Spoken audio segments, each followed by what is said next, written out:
ఇప్పుడు అభివృద్ధి బాగుందండి. రోడ్లు కానీ పర్టికులర్గా గన్నవరం నియోజకవర్గం ఎప్పుడు వార్తల్లో ఉంటుంది, హేమీలు ఉంటారు ఇక్కడ. ఎలా అనిపిస్తుంది? బాగుందండి. రోడ్లు అవి బాగా పోతున్నారు. అంతా బాగుందండి. గతంలో ఆయన ఉండేవాళ్ళు వంశీ గారు, ఇప్పుడు యార్లగడ్డ వెంకటరావు గారు. వీళ్ళొక పనితీరులు ఎలా అనిపించినాయి? రేపు సంవత్సరం అవుతుంది, జూన్ 13కి సంవత్సరం పరిపాలన అవుతుంది. ఎలా అనిపిస్తుంది? వంశీ మీద వెంకటరావు గారి మీద కానీ ఎలా ఉంది సార్? ఆయన పాపం గతంలో కూడా చేసి ఉన్నారు కదా. చేశాడండి. ఆయనే చేశాడు, ఈయన చేస్తున్నాడండి. ఏదో బెయిల్ వచ్చింది అన్నారు నిన్న. ఎలా అనిపించింది? నిన్నంతా వార్తలంతా ఆయనే హడావుడి. కొంచెం గతంలో కొద్దిగా ఏదో ఇబ్బందికర మాటల వల్ల లోపలికి వెళ్ళడం జరిగింది, చూశారు. బెయిల్ వచ్చింది. రేపు 21 తారీఖుతో ఇంకో వేరే కేసులో కూడా బెయిల్ వస్తే బయటకు వస్తామంటున్నారు. పర్లేదు లేదండి, ఆయన మంచి వ్యక్తి, మంచోడు. ఇక్కడ అభివృద్ధి పరంగా ఆయన కూడా బాగానే చేశాడు. గతంలో ఎవరైనా ఆఫీస్ కష్టం ఉందని వస్తే డబ్బులన్నా ఇచ్చి పంపించేవాళ్ళు, ముందు సహాయం దొరికేదనేవాళ్ళు. ఆయన ఏ ఊరు వచ్చినా 20 లక్షల పైన పంచేవాడండి. ముసలి వాళ్ళకి బాగా పంచేవాడండి. నియోజకవర్గంలో చాలా కాలం ఆయన పేరే వినిపించింది, ఎందుకంటే ఎప్పటి నుంచో ఉన్నారు ఆయన. ఎలా అనిపిస్తుంది సార్ ఆయన మంచితనం కానివ్వండి, మిగతా అభివృద్ధిలో కూడా? లేదండి, చాలా మంచోడండి. అయితే ఆయన బయలుదేరితే ఏ ఊరు వచ్చినా 20-10 లక్షలు మామూలుగా ఆయన వికలాంగులకు కానీ పింఛన్ లేని వాళ్ళకి కానీ వీళ్ళందరికీ పంచుకుంటూ వెళ్ళేవాడు. ఈ కేసుల్లో ఉపశమనం దొరకడం ఎంతవరకు బాగుందంటారు? అదే టీడీపీది అది ఉంది కదా, ఏదైతే ఆఫీసు బద్దలు కొట్టే కేసులు కూడా ఈయన ప్రమేయం లేదని చెప్తున్నారు ఎక్కడ. అంటే ఇక అది ఏంటంటే రాజకీయ పరంగా ఇక అది మనం చెప్పేది కాదండి. ఇక ఇది మామూలు అండి. అంతా బాగానే ఉందంటారు. బాగానే ఉంది. అంటే సంవత్సర పరిపాలనలో సూపర్ 6 పథకాలు చెప్పారు కదా సార్, 2 ఆల్రెడీ అమల్లో ఉన్నాయి కదా. ఎలా అనిపిస్తుంది? అంటే నిదానంగా చేస్తామంటున్నారు. ఎలా ఉంది సార్? ఈ నెలలో తల్లికి వందనంతో పాటు రైతులకు పెట్టుబడి సాయం ఒకటి ఉంది. ఎలా ఉంది? దానికి కూడా ఆమోదం వేస్తామంటున్నారండి. చూద్దామండి. నియోజకవర్గం అభివృద్ధి ఎలా అనిపించింది? అంటే ఈ సంవత్సరంలో ఇప్పుడు వాళ్ళు వచ్చిన కానించి రోడ్లు కానీ ఇవన్నీ బాగానే ఉన్నాయండి. చేతనార పనుల అభివృద్ధి ఇంకా 4 సంవత్సరాలు ఉంది కదండి, చూద్దామని. అమరావతి అయితే ఖచ్చితంగా ఉద్యోగ కల్పన అయితే అంటున్నారు. రూపాయలు నుంచి ఒకేసారి 20 కోట్లకి వెళ్ళింది అంటున్నారు కదా, అంటున్నారండి. అంతా బాగానే ఉంది. బాగానే ఉంది. రైట్. చూసుకుంటే ఇక్కడ ఇద్దరు హేమీలు, ఒకళ్ళు వల్లభనేని వంశీ గారు, ఇప్పుడు యార్లగడ్డ గారు. ప్రజెంట్ యార్లగడ్డ గారు ఎమ్మెల్యేగా ఉన్నారు. గన్నవరం నియోజకవర్గం ఎలా ఉంది? అభివృద్ధి ఎలా ఉంది? అసలు ఏం బాగాలేదు, ఏవి లేదు అసలు. ఎందుకంటే పథకాలు అందట్లేదంటారు. పథకాలు లేవు, ఏది లేదు అసలు. నిన్న వంశీ గారికి బెయిల్ కూడా వచ్చింది. వార్తా సంస్థలు కానీ వార్తాపత్రికలు వేశారు. త్వరలో ఆయన కూడా బయటకు వస్తారంటున్నారు. తెలీదండి నాకు అంత. ఈ నియోజకవర్గం అభివృద్ధి ఎలా ఉంది? రోడ్ల వ్యవస్థ ఏం బాగాలేదండి, అసలు ఏమి లేదు అసలు. ఏ పథకాలు ఏమి. మీరు చెప్పినట్టుగా చూస్తే ఈ నెలలో 2 పథకాలు రావాలి, పెట్టుబడి సాయంతో పాటు. అసలు ఒక్క పథకం అన్నా ఉందా? తల్లికి వందనం ఇవ్వాలి. అసలు ఏదన్నా ఒక్క పథకం వచ్చిందా? ఏ పథకం కూడా ఏం రావట్లేదు అంటారు. ఫంక్షన్లు అది ఊరుకోరు కాబట్టి అది మటుకు కంపల్సరీగా ఇస్తారు ఎవరైనా సరే. ఏ ప్రభుత్వం ఉన్నా ఫంక్షన్ అనేది వచ్చింది. ఖజానాలో డబ్బులు లేవనేది ప్రభుత్వ వాదన. ఆ ప్రభుత్వం వచ్చినప్పుడు ఇది చెప్పుద్ది, ఈ ప్రభుత్వం వచ్చినప్పుడు ఆళ్ళమే చెప్తుంది. ఇవన్నీ కొత్త ఏముంది? రేపు స్కూల్స్ ఓపెన్ అవుతున్నాయి, పాపం పిల్లలకి డబ్బులు వేయాలి కదా. ఏమండి, ఒక్క పథకం లేదన్నప్పుడు ఇంకా స్కూల్ ఓపెన్ ఏంటి, ఇంకోటి ఏంటి? అది సూపర్ 6 చెప్పున్నారుగా మేడం. ఏ 6 లేదు. చంద్రబాబు నాయుడు గారు చేయలేరంటారా? ఎందుకంటే ఆయన భయం వేస్తుంది అంటున్నారు కదా. కొంతవరకు చూస్తున్నారు కదా. ఏది లేదు. అది అవుతుందా? సక్సెస్ఫుల్ అవుతారా? ఏంటి, వచ్చి సంవత్సరం అయ్యిందండి, ఒక పథకం అన్నా ఏదైనా పెట్టారా? దానికి అమరావతి ఒకటను ఖజానాలో డబ్బులు లేవు. ఆయన ముందు నుంచి చెప్పాడు అమరావతి చేస్తానని, అదే చేశాడు, తప్పేమీ లేదు. సరే వెళ్తున్నా అండి, నాకు పని ఉంది. వచ్చి సంవత్సరమే కదా అయింది, వాళ్ళకు తెలుసుకోవాలి ఇవన్నీ. మొత్తం కొద్ది లేట్ అవుద్ది. ప్రస్తుతం పర్వాలేదు, బాగుంది. ప్రభుత్వం చెప్పిన మాట వాస్తవం సార్. ఖజానాలో లోటు బడ్జెట్ ఉండటం వల్ల కొంచెం వెసులుబాటు కోసం చూస్తుంది. అవును, అది లేట్ అయింది. వాళ్ళందరూ తేరుకోవాలి కదా, సంవత్సరమే అయింది. అది అయినప్పటికీ కూడా పెన్షన్ పెంచిచ్చారు. ఒక పక్క చూసుకుంటేనేమో రైతులకు పెట్టుబడి సాయం కూడా నెల ఇవ్వబోతుంది. రోడ్లు లేక నాన్న ఇబ్బంది పడి చచ్చేవాళ్ళు అసలు. రోడ్లు అన్నీ ఇప్పుడు బాగుంది, పరిస్థితి బాగుంది. అది గతంలో వంశీ గారు, ఇప్పుడేమో వెంకటరావు గారు. ఈ నియోజకవర్గం గన్నవరం మంచి హేమీలే ఫస్ట్ నుంచి. ఎలా ఉంటుంది ఈ నియోజకవర్గ అభివృద్ధి? ఎలా ఉందండి, బాగా. అసలు ఇంతమంది అసలు రోడ్లు అసలు వేసేవాళ్ళు వేయలు ఎంత మటుకి. ఇప్పుడు ఈ వెంకటరావు వచ్చిన ఎక్కడ పడితే అక్కడ రోడ్లు వేస్తాం కానీ, డ్రైనేజీలు వేస్తాం కానీ ఇప్పుడు బాగుంది పరిస్థితి అసలు. ఈ నియోజకవర్గంలో స్ట్రీట్ లైట్లు ఎక్కువ శాతం కూడా మళ్ళీ పునరుద్ధరించారు. బాగుందండి ఇప్పుడు. ఎలా ఉంది సార్? మరి అమరావతితో లింక్ అయిన అంశాలు ఉన్నాయి. చాలా అభివృద్ధి సంక్షేమం కోసం ప్రభుత్వం ప్రయత్నిస్తుంది. అది ఒక సంవత్సరం వచ్చింది, ఇప్పుడు సంవత్సరమే కదా అయింది. ఏదో 2-3 నెలలు అయితే కానీ మాతో తేరుకుంటారు వీళ్ళు. కొద్దిగా తేరుకోవాలి ఫస్ట్, వాళ్ళు చేసినవన్నీ మెయిన్. గతంలో ఆయన చేస్తున్నారు ఎమ్మెల్యే గారు. బెయిల్ దొరికింది నిన్న. ఇంకొక కేసులో కూడా బెయిల్ 21 వస్తుంది అంటున్నారు. ఎలా అనిపిస్తుంది ఆయన వ్యక్తిగతంగా? ఎలా ఉంది ఆయనకంటే ఆయన మంచోడండి వ్యక్తిగతంగా. ఇది ఇంకా రాజకీయాలు అంటే కొంచెం నోరు అదుపులో పెట్టుకుని మాట్లాడుంటే సరిపోయేది అప్పుడు అంటున్నారు. ఇప్పుడు అవును నోరే కదా ఎవరు చేసినప్పుడు నేను మిమ్మల్ని అంటే మీరు ఊరుకుంటారు ఏమన్నా ఊరుకోను కదా. ఎప్పుడైనా ఇప్పుడు మా వాంటర్ గారికి 100 బళ్ళు ఉన్నాయి, 100 బళ్ళు ఉన్నాయి. ఆయన ఎంతమంది డ్రైవర్లు ఉంటారు, అన్ని కులాలలో ఉంటారు. ఏమంటే శ్రీనివాసరావు గారు అని ఎన్నికేస్తారు. యారు అరే ఏంటంటే అంటే మరి ముట్టుపక్కరే మరి అసలు రాకూడదు, అసలు నోటు దురద అనేది. ఆ నోటు దగ్గర చూస్తారు ఇప్పుడు ఎట్లా ఉందో మరి ఏం చేసి దాని చేతులు చేసుకుందే పాపం. అవును, ఎందుకంటే గతంలో ఆఫీసులకు వచ్చిన ఏదన్నా ఇబ్బంది ఉందని డబ్బులన్నా ఇచ్చి పంపించేవాళ్ళు, ముందు ఇబ్బందిని ఖచ్చితంగా సాల్వ్ చేసేవాళ్ళు. అవును, బాగుండేది. మరి ఆ నోటు దురద సూపర్ సిక్స్ బాగుందండి. టోటల్గా చూసుకుంటే సార్ అమరావతి కనుక ఫాస్ట్గా అయితే అభివృద్ధి కూడా కొంచెం ముందుకి పడి ఇప్పుడు ఉద్యోగాలు దొరుకుతాయి కదా ఇక్కడ కూడా అభివృద్ధి అయితే మెయిన్ అది. తదుపరి ఎలా ఉంటుంది సార్? ఎందుకంటే లోకేష్ గారు ఐటీ శాఖ, పవన్ కళ్యాణ్ గారు గట్టి సపోర్ట్, బీజేపీ ఇక్కడ ఆంధ్రాలో ఆయనే సపోర్ట్ వచ్చారు. పర్వాలేదు బాగానే చేసుకోవచ్చు. ఇప్పుడు రోడ్లు ఇస్తాం కానీ అన్నిటికన్నా డ్రైనేజీలు ఇస్తాం కానీ వీధి లైట్లు కానీ అన్ని ఇప్పుడు వస్తే బాగుంది. ఇప్పుడు ప్రభుత్వ పనితీరు ఎలా ఉంది సంవత్సర కాలంలో? ఈ గన్నవరం నియోజకవర్గ అభివృద్ధి ఎలా ఉంది? గన్నవరం నియోజకవర్గం అభివృద్ధి బాగుంది. డ్రైనేజీలు అన్నీ క్లీన్ చేస్తున్నారండి, బాగున్నాయి. ప్రభుత్వ పనితీరు కూడా బాగుంది. చంద్రబాబు నాయుడు గారు కానీ పవన్ కళ్యాణ్ గారు కానీ వాళ్ళు మంచిగా ఆలోచనలు మంచిగా బాగానే చేస్తూ ఉన్నారు. ఈ నియోజకవర్గం ఇద్దరు హేమాహేమీలు, గతంలో వంశీ గారు, ఇప్పుడు యార్లగడ్డ గారు. గతము గతహ అండి, అయిపోయింది. గతహ మనం వేరే పాత వాటి గురించి మాట్లాడడం మనకు అనవసరం అనమాట. నిన్న వంశీ గారికి బెయిల్ వచ్చింది కదా, వంశీ గారు బెయిల్ వచ్చినా కానీ సంతోషం. ఏదన్నా కానీ కొంచెం ఏజ్డ్ పర్సన్ ఆయన బెయిల్ అవ్వడం, ఎందుకంటే ఏదో కొంచెం ఇంతకుముందు మాట్లాడిన వాటి కాకుండా ఇప్పుడు కొంచెం క్రమశిక్షణతో మెలుగు బాగుంటే పెద్దల్ని గౌరవించడం నేర్చుకుంటే చాలా అనమాట. ఎలా ఉంటారు ఈ నియోజకవర్గంలో? ఆయన గతంలో ఎలా ఉండేది? గతంలో బాగానే ఉండేది. ఎవరిని ఒకరిని దూషించాలని ఏం లేదు, దూషించకూడదండి. మనం దూషించకుండా ఉండడమే మన లక్ష్యం అనమాట. ఏదైనా సాయం కావాలని వెళ్తే ఆయన పనితీరు ఎలా ఉంది? పని బాగుంటుంది.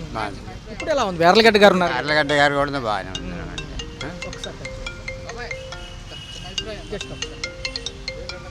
ఆయన పనితీరులు చాలా మంది కొనియాడుతున్నారు. ఏదైనా సహాయం కావాలని వెళ్ళినా ముందు అమౌంట్ ఇచ్చి పంపిస్తారు, సహాయం చేస్తారండి. మంచి వ్యక్తి యార్లగడ్డ గారు కానీ మంచి వ్యక్తి, వంశీ గారు కూడా ఇద్దరు మంచి వ్యక్తులే. ఎవరిని తీసుకోవాల్సిందేం లేదు. ఎందుకంటే మన ఎలా ఉంది ఈ నియోజకవర్గం? బాగుందండి.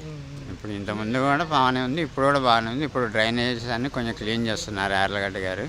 వాళ్ళకి మా గన్నవరం నియోజకవర్గం కృతజ్ఞతలు తెలియజేస్తున్నాం అనమాట. అది ఏమంటున్నారంటే సార్, ఒక పక్క చూస్తే నియోజకవర్గ వారిగా అభివృద్ధి ఎలా ఉంది అంటే ఇప్పుడు డెవలప్ చేస్తున్నారండి. ఎందుకంటే వాళ్ళు వచ్చి 1 year కూడా కాలేదు, దాదాపు 6 months అవుతూ ఉంది. ఇంకా డెవలప్ ఇంకా 4.5 years ఉంది కదా దానికి. 4.5 yearsలో కూడా వాళ్ళు ఏదైనా డెవలప్ చేయొచ్చు. ఇంకా గన్నవరం నియోజకవర్గాన్ని డెవలప్ చేయడానికి ఎవరైనా కానీ డెవలప్ చేయాలనే మనం కోరుకుందాం, కానీ అంతే అనమాట. చూసుకున్నట్లయితే రోడ్ల వ్యవస్థ, స్ట్రీట్ లైట్లు, తదుపరి గుంటలు పోడ్చడం, స్ట్రీట్ లైట్లు గుంతలు పోవడం, ఇప్పుడు డ్రైనేజ్ సిస్టమ్ చేస్తున్నారండి. చూశాను నేను, చాలా చోట్ల చూశాను. మాది టీడీపీ ఆఫీస్ పక్కనే అనమాట ఇల్లు కూడా. ఇక్కడ డ్రైనేజ్ సిస్టమ్ కానీ అన్నీ కొంచెం బాగానే చేస్తూ ఉన్నారు. కూటమి ప్రభుత్వం వచ్చి సంవత్సర కాలంలో ఎలా అనిపించింది సార్? చంద్రబాబు గారు అమరావతితో పాటు సంక్షేమ పథకాల మీద ఫోకస్ పెట్టారు. ఈ నెలలో తల్లికి వందనంతో పాటు రైతులకు పెట్టుబడి సాయం కేంద్రం ఇచ్చే డబ్బులతో కల్పిస్తామంటున్నారు. 20 లోపల అన్నీ జరుగుతాయి. అవి అలాంటివి ఏమి రావండి, మాకేం రావు. మేము ఆల్రెడీ రిటైర్డ్ ఎంప్లాయీ అనమాట. రిటైర్డ్ వాళ్ళు వచ్చిన వాళ్ళకి హ్యాపీ కదా, దాని నుంచి ప్రాబ్లం ఉంది. ఎలా ఉంది సార్? ఇల్లు కూడా బ్లూ బుక్ అంటున్నారు, రెడ్ బుక్ లాగానే. ఏంటి సార్ అవన్నీ లేదు, బ్లూ బుక్లు రెడ్ బుక్లు ఏమి లేదు. ఎవడు చేసుకున్న కర్మ వాడు అనుభవించాలన్నమాట. ఈ జన్మలో అనుభవించాల్సిందే కదా. మనం ఏదైనా తప్పు చేస్తే మనం ఈ జన్మలో అనుభవించాలి, నెక్స్ట్ జన్మలో అనుభవించాలనేది ఏం లేదు కాబట్టి అదనమాట. టోటల్గా ఎలా ఉంది సార్? మొత్తం పవన్ కళ్యాణ్ గారు సపోర్ట్ ఉంది, లోకేష్ గారు కూడా ఐటీ శాఖ వైపు ఎక్కువ కృషి చేస్తున్నారు. అమరావతి కొంచెం జూనియర్స్ కదండి. చంద్రబాబు నాయుడు గారు సీనియర్ అనమాట. ఆయనకు 13.5 సంవత్సరాల అనుభవం ఉంది. ఆయన దగ్గర, చంద్రబాబు నాయుడు గారి దగ్గర వీళ్ళు ఇంకా చాలా నేర్చుకోవాల్సింది చాలా ఉంటుందన్నమాట. అదనమాట. ఎలా ఉంది సార్ టోటల్గా చూసుకుంటే ఈ సంవత్సర పాలన మీద మీ అభిప్రాయం? బాగుందండి. ప్రభుత్వాలు చూశారు, ఇప్పుడు చూశారు. గత ప్రభుత్వాలు సంక్షేమం అంది, అక్కడ ఇబ్బందులు ఉన్నాయి. ఇప్పుడేమో ప్రభుత్వం కొత్తగా వచ్చింది, సంవత్సర పాలన దగ్గరే ఉంది, ఇప్పుడు ఇబ్బందులు ఉన్నాయి. కానీ జన సంక్షేమమే మెయిన్ కదా. ఏ ప్రభుత్వం వచ్చినా ఎలా అనిపిస్తుంది? చెప్పండి, మీకు ఏం కావాలి చెప్పండి. అదే సార్, ఎలా అనిపిస్తుంది సంవత్సర పాలన? ఎలా అనిపిస్తుంది? ఏమీ బాగాలేదు. సూపర్ 6 చెప్పినట్టుగా ఇవ్వలేకపోతున్నారు అనేది వాస్తవమే. అసలు సూపర్ 6 పరిపాలనే బాగాలేదు. యాక్చువల్గా కమ్మ వాళ్ళకే తప్ప మిగతా వాళ్ళు ఎవరో వాళ్ళకి కనబడలా. అమరావతి మెయిన్ ఫోకస్ అంటారా? మిగతాయి కూడా జరుగుతాయి? ఏమీ జరగవు. అమరావతి కూడా జరగదు. కాకుంటే అది ఎంత పోయినసారి ఎలా బిల్డప్ ఇచ్చారో ఇప్పుడు అలాగే బిల్డప్ ఇస్తున్నారు. కానీ అక్కడ అమరావతి ఆడి మొఖం నా మొఖం ఆ నీటిలో నీళ్ళు తోడడానికి ఎన్ని కోట్లు అయింది మొన్న. గతంలో 3 నెలలు తోడినా అవ్వలేదు ఐకానిక్ టవర్ దగ్గర. ఇప్పుడు మళ్ళీ ఎంత అవుద్ది? మళ్ళీ మునిగింది. ఇప్పుడు ఆడి భూములు అమ్ముకోవడం కోసం ఇదంతా. ఎకరం 20 కోట్లు పెట్టి కొనే స్తోమత ఉందా ఇటు సార్? ఎవడ కొంటారు ఎవరు కొంటారు? సార్ ఈ నియోజకవర్గం ఎలా ఉంది? ఒక పక్క వల్లభనేని వంశీ గారికి బెయిల్ వచ్చింది నిన్న, తదుపరి ఇంకొక బెయిల్ వస్తే బయటకు వస్తాం ఏంటండి? వల్లభనేని వంశీ గారికి బెయిల్ వచ్చింది సార్, ఇంకొక కేసులో కూడా బెయిల్ రాబోతుంది 21న. కొంచెం ఉపశమనమేనంటారు. ఉపశమనమే. ఇంతకంటే దారుణమైన ఘోరాలు చేసిన వాళ్ళు ఉన్నారు, వాళ్ళని ఏం చేయట్లే. ఎందుకు నిన్న బెయిల్ క్యాన్సిల్ చేశారు చంద్రబాబు నాయుడు, అరెస్ట్ చేయాలిగా, చేయలేదుగా. ఎందుకంటారు పాపం, ఎందుకు ఇబ్బంది పెడుతున్నారు ఇట్లా? కక్షపూర్తి చర్యలేనంటారు ఇవన్నీ. వాళ్ళ పిల్లాన్ని అన్నాడని అసెంబ్లీలో, యాక్చువల్గా అలాగ అనలా. అది ఇంకా ఏదైతే టీడీపీ పార్టీ ఆఫీస్ ధ్వంసం కేసులో కూడా ఆయన ఉన్నట్టుగా చెప్పారు, కానీ ప్రూఫ్లు లేవని అది కూడా కొట్టేస్తాం జరుగుతుంది. అసలు ఉంటాడండి. మరి చంద్రబాబు నాయుడు వాళ్ళు లేరా? వాళ్ళు లేరు, లోకేష్ వాళ్ళు లేరా? మరి వాళ్ళని ఎందుకు అరెస్ట్ చేయలే? కాకుంటే జగన్ తెలుగు తక్కువతనం, వీళ్ళని అప్పుడు అరెస్ట్ చేయించుంటే ఈ గొడవ లేకుండా పోతుంది. జగన్ గారు ఈసారి అన్యాయం జరగదు కార్యకర్తలకి 2.0తో మళ్ళీ వస్తానంటున్నారు.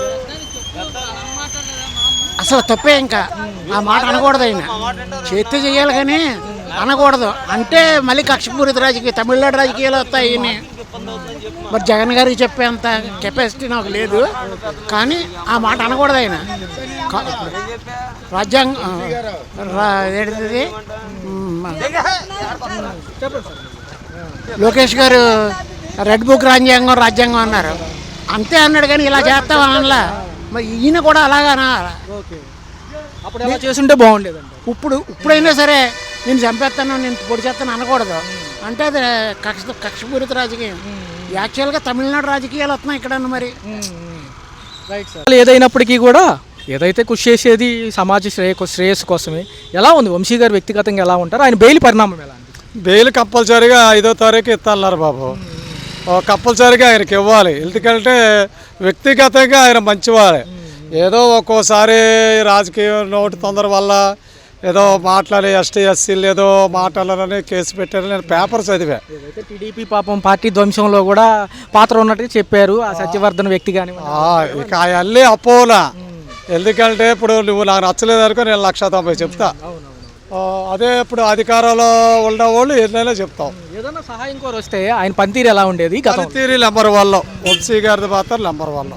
పనితీరు మాత్రం ఆయన ఈ 10 ఏళ్ళు కాకుండా ముందే వచ్చాడు. ఆయన గలవారం, ఆయన పని వర్కరే వంశీ గారు. నియోజకవర్గంలో పనితీరులు ఎలా ఉన్నాయి? డ్రైనేజ్ వ్యవస్థలు, కరెంట్ స్తంభాలు కానివ్వండి, లైట్లు కానివ్వండి, ఇవన్నీ ఎలా ఉన్నాయి? ఎప్పుడు వంశీ గారు ఉన్నప్పుడు అప్పుడు నెంబర్ 1. ఏదో వంశీ గారు ఉన్నప్పుడు నెంబర్ 1. ఆయన వర్కరే, నేను కాదంట్లా. మంచి వ్యక్తి. ప్రభుత్వం వచ్చి రేపు జూన్ 13 కల్లా సంవత్సరకాలం 11, 12కే అయిపోతుంది. ఎలా అనిపిస్తుంది? కొంచెం పథకాలు ఏమన్నా త్వరితగతిన అవుతే బాగుంటాయి, పర్లేదు కొంచెం టైం పడితే బాగుంటుంది. టైమే మరి అయ్యా. ఇప్పుడు ఎక్కడో కేంద్రం ఆమోదించాలి ఆ పథకాలని, మరి వీళ్ళు చేస్తారుగా. పోలవరం అని, అమరావతి అని, రోడ్లు పని అని ఒక్కోటి వీళ్ళు చేసుకొస్తున్నారు. టీడీపీ గవర్నమెంటే చేసి రాకుండా ఏమట్లా. ఎందుకంటే ప్రజెంట్ ఎమ్మెల్యే గారు హేమాహేమి చూసుకున్నట్లయితే యార్లగడ్డ వెంకటరావు గారు, ఆయన మంచి దక్షత కలిగిన వ్యక్తి. ఎలా అనిపిస్తుంది? ఆయన వంశీ గారు అంత స్పీడ్గా వర్క్ నాకు కాపాడాల అంటే లత్తనడక. ఏదో వంశీ గారే వర్కరు, ఈయన యార్లగడ్డ వెంకటరావు ఆయన అంత స్పీడ్గా నాకు వర్క్ నలుగురిలోకి వెళ్ళి చేసినంత స్పీడ్ కాపాడాల. జిల్లాలో 2 పథకాలు ఉన్నాయి. ఒకటి రైతులకు పెట్టుబడి సాయం ఖరీఫ్కి, రెండోది చూసుకుంటేనేమో తల్లికి వందనం 15,000 అంటున్నారు. బడ్జెట్ లేకపోయినా దపాల వారికి ఇస్తామంటున్నారు. మంచి పరిణామం. అవును, అది మంచి పరిణామేనా? అదే లేదు. ఏంటి సార్, అమరావతిలో ఎకరం 20 కోట్లు అంటున్నారు. కొనగల శక్తి ఉందా, లేదా కంపెనీలు వస్తాయి అంటారు? ఇప్పుడు మనబోటి లేబరు అక్కడ ఏమన్నా కొనగలిగేది ఉంటుందా? కంపెనీలు అయితే కంపెనీలు గ్యారెంటీ, మనం కొనే ఓపిక లేదు. కాకపోతే చంద్రబాబు నాయుడు గారు అంటున్నారు కదా, నేను మామూలు ఎంప్లాయీకి జాబులు చేసే వాళ్ళకి నేను వసతి చూపిస్తాను, మీకు కంపల్సరీగా ఇది అని అంటున్నారు కదా. అది చూపించాలి అనుకుంటామే. అది జగన్ గారు ఏమో 2.0తో ప్రజల్లోకి వస్తాను, గతంలో పెడచెవిని పెట్టి స్వయం కుత్రాపాదం వల్ల ఎంత నష్టపోయామని చూసాము, ఈసారి నేనే అన్నింటిలో డైరెక్ట్గా ఇన్వాల్వ్ అవుతాను అంటున్నారు. మంచి పరిణామం. ఇప్పుడు నేను ఒక్కటే చెప్తున్నా, జగన్మోహన్ రెడ్డి గారిని నేను తప్పను. 152 సీట్లు ఆయనకి ప్రజలు అప్పచెప్పారు. నువ్వు ఆంధ్రాని ఎలా చూసుకోవాలి? ఆంధ్రప్రదేశ్ని ఏ రూపంగా చూసుకోవాలి? 152 సీట్లు అంటే ఎన్టీ రామారావు రాలా, వాళ్ళ నాన్నగారు రాజశేఖర రెడ్డి గారికి రాలా, ఉమ్మడి రాష్ట్రాలు ఉండగానే అంత మెజార్టీ ప్రజలు నీకు అప్పచెప్పారంటే నువ్వు రాష్ట్రాన్ని ఏం అభివృద్ధి చేసావు? జగన్మోహన్ రెడ్డి గారిని నేను అడుగుతున్నా, ఏం అభివృద్ధి చేసా? లాస్ట్ 10 సీట్లు అసెంబ్లీలో కాలు పెడతాకి వీలు లేకుండా చేసుకున్నావు. అంటే నువ్వు చేసింది పొరపాటు పట్టాగా ప్రజలు నీకు చెప్పింది. ఇప్పుడు నీకు 152 సీట్లు ఎక్కడా, 10 సీట్లు ఎక్కడా? అసెంబ్లీలో మాట్లాడితే ప్రతిపక్షం లేకుండా ఆయన వర్కర్ కాదంటే వాళ్ళ నాన్నగారు అంట నంబర్ 1, ఎన్టీ రామారావు తర్వాత రాజశేఖర రెడ్డి గారే నంబర్ 1. అమలు కొంచెం ఆలస్యమైనా పర్లేదు. పథకాలు చాలా లేట్ అయిపోయినాయండి. అయితే రోడ్ల పరంగా మటుకు పల్లెటూర్లు అనేది లేవు, ఏదని లేదు. రోడ్లు బాగా డెవలప్ చేశారు, అదొకటి బాగా ఉపయోగపడింది. ఈ నియోజకవర్గ పరంగా మాజీ ఎమ్మెల్యే గారి పనితీరు ఎలా ఉంది, వ్యక్తిగతంగా ఎలా ఉంటారు? వ్యక్తిగతంగా చాలా మంచివాడు అండి. పేదవాళ్ళని బాగా ఇది చేసేవాళ్ళు, ఏదన్నా అవసరం అని వెళ్తే చూసేవాళ్ళు. వంశీ గారు వ్యక్తిగతంగా మట్టి చాలా మంచివాళ్ళు. ఎలా ఉంది సార్? ఇప్పుడు ఆయనకి బెయిల్ దొరకడం జరిగింది వల్లభనేని వంశీ గారికి. కొన్ని కేసులు మాఫీ అవుతున్నాయి, కొన్ని ఏమో లైన్లో ఉన్నాయి. బెయిల్కి పరిణామం కొంచెం హెల్త్ అప్సెట్ అయినట్టుగా కనిపిస్తుంది. ఎలా అనిపిస్తుంది? మనిషి బాగా పాడైపోయాడండి. మామూలుగా పార్టీ పరంగా అయితే మేము టీడీపీ ఏంటంటే వ్యక్తిగతంగా మట్టి వంశీ గారు అంటే ఇష్టం అండి. ఇప్పుడు యార్లగడ్డ వెంకటరావు గారు పనితీరు ఎలా ఉంది? ఆయన ఇప్పుడు ప్రెసెంట్ ఎమ్మెల్యే కదా. కొద్దిగా పరిచయంగా తక్కువేనండి, ఆయన ఊళ్ళో కూడా పెద్ద తిరగలేదు. వంశీ గారు తిరిగినంత గ్రౌండ్ వర్క్గా యార్లగడ్డ వెంకటరావు గారు తిరగల ప్రస్తుతానికి అయితే. కూటమి ప్రభుత్వంలో చెప్పిన సూపర్ 6లో ఈ నెలలో 2 పథకాలు రావాలి, రైతులకు పెట్టుబడి సాయంతో పాటు తల్లికి వందనం 15,000 పిల్లలకు డబ్బులు ఇవ్వాలి, మరి 2-3 దఫాలుగా ఇస్తామంటున్నారు. మంచి పరిణామం. మరి రైతు వారికి అయితే మేము ఆ డబ్బుల కోసం ఎదురు చూస్తున్నామండి. నేను రైతు వారిని మామూలుగా రైతు భరోసా డబ్బులు వస్తాయేమోనని సంవత్సరం బట్టి చూసాం, కానీ మరి ఈ సీజన్లో అన్నా జూన్ నెల వచ్చేపాటికి వేస్తారేమో అనుకుంటున్నాం. తదుపరి ఎలా ఉంది సార్? అంటే కొంచెం లేట్ అయినా పథకాలకి డబ్బులు కొంచెం వెసులుబాటు లేదనేది ప్రభుత్వ వాదన. మరి హామీలు ఏమి ఇచ్చున్నారు, ప్రజలు కూడా వెయిట్ చేస్తున్నారు. సంవత్సర పాలన అంటే మామూలు విషయం కాదు. మంచి దగ్గర మరి సంవత్సరం అంటే 12 నెలలు ఎలా అనిపిస్తుంది? అయితే జనాలు అయితే నమ్మి ఓట్లు వేసారు కదండి. ప్రస్తుతానికైతే పథకాలు లేట్ అయిపోయినాయి. ఆ పథకాలను కూడా అమలు చేస్తే బాగుంటుంది. జగన్ గారు ఎక్కడికి వచ్చినా మళ్ళీ ప్రజలు ఎక్కువ వస్తున్నారు. మురళీ నాయక్ పార్థివ దేహాన్ని ఏదైతే ఆర్మీ సోల్జర్ ఉన్నారో ఆయన పరామర్శించడానికి వెళ్ళినప్పుడు సత్యసాయి జిల్లాలో జనం ఎక్కువ వచ్చేసారు. ఎలా అనిపిస్తుంది? ఇంకా ఆయనకు ఆదరణ తగ్గలేదంటారు? అది అసలు జనాలు ఏ ప్రభుత్వం వచ్చినా ప్రస్తుతానికి ప్రతిపక్ష నాయకుడు అంటే పోయిన సంవత్సరం చంద్రబాబు నాయుడు ప్రతిపక్షంలో ఉన్నప్పుడు అట్టాగే ఎక్కబడి చూశారు, ఇప్పుడు అట్టాగే ఎక్కబడి చూస్తారు. అది 5 సంవత్సరాలు కామనేనండి. జనాలను నాడి ఎవరు పట్టుకోలేము. ధరలు ఎలా ఉన్నాయి? నిత్యావసర సరుకులతో పాటు కరెంట్ ఛార్జీ ఏం తగ్గలేదండి. ఎప్పుడు పోయిన ప్రభుత్వం అప్పుడు అట్టాగే ఉంది, ఇప్పుడు అట్టాగే ఉంది. అవి తగ్గిస్తా ఉన్నారు కానీ తగ్గించలేదు. వాటిని అట్టాగా ఉండేది కూడా.